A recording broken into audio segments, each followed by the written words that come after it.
If you're on your sourdough journey and have a lot of leftover discard, this Cheez-Its recipe is a great way to use some of it up.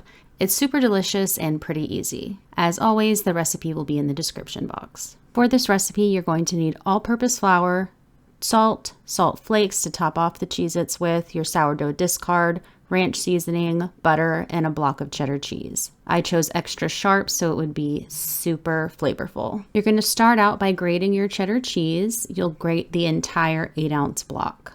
I chose to use the larger side of the grater. Once you've got everything all shredded, you're going to throw that into a food processor. The great thing about this recipe is that every ingredient you use will go into the food processor to create the dough. It really helps to save on dishes and there's a minimal cleanup. So you'll throw your sourdough starter in with the cheese and then move on to the butter. You'll take these 2 tablespoons of butter and cut it into small chunks. This will make it easier to break up in the food processor. Next, you'll throw your butter, ranch seasoning, and salt in with all of the other ingredients. Finally, you'll throw in the flour and then put the lid on your food processor. This honestly was like magic to me. I never in a million years would have thought that all of these ingredients would create a dough in the food processor, but they did. It was so cool, and I never expected that. Next, you're going to lay out your parchment paper, put your dough on the parchment paper, roll it out just a little bit, and then put it in some cling wrap, and then it will go in the fridge for 20 minutes.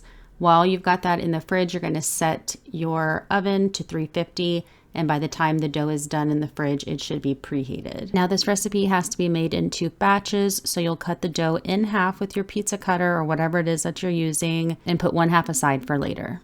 Now we're going to roll out our dough with a rolling pin. This was a little difficult for me because it's a pretty thick dough. Maybe I should have put a little bit of flour on there. That may have helped, but I didn't. So it took me quite a while. But you want to get it as thin as possible because the thinner you can get it, the crispier the crackers are going to be. So just roll it out in its entirety and make sure that the shape and size will be able to fit on a baking pan. My shape started to get a little weird, so I cut off the part that I knew was not going to fit on the baking pan and attached it to another side. It's actually very workable. Like, it's not hard to get the dough attached. So if that happens, just cut it off and move it to another area. Now comes the fun part. You're going to take your pizza cutter and cut 1-inch squares in the dough. I didn't really measure 1 inches. I just was like, oh, this is what a Cheez-It looks like. So that's what I did.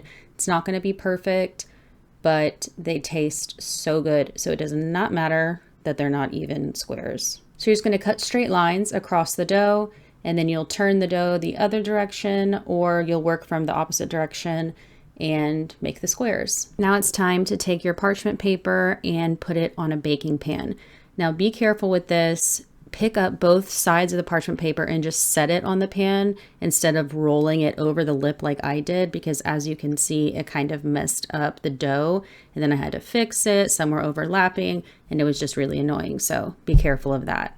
Now here comes a tedious task. We have to take a toothpick and create a small hole in the center of all of the crackers. This will really help with the airflow whenever they're rising. It takes a little while, but it's a must do. Now the final step before they go in the oven, we're going to sprinkle sea salt all over the top of the crackers. Now in my opinion, this made them a little bit too salty. So if you like salt, you do you, boo. I think next time I'll do a lot less, if any at all. Now they go into the oven for 18 minutes. After both batches are done, I put them back in the oven with the door just cracked a little bit. This is supposed to make them extra crispy. You'll want to store these in an airtight container like a mason jar, although they probably won't last long enough for that to matter. Okay, I have them in the jar. They look so beautiful, but let's try them and see what they taste like. All over the place.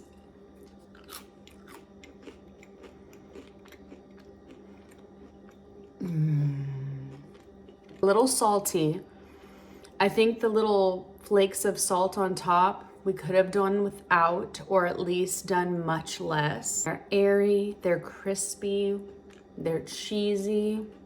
These are delicious, for sure.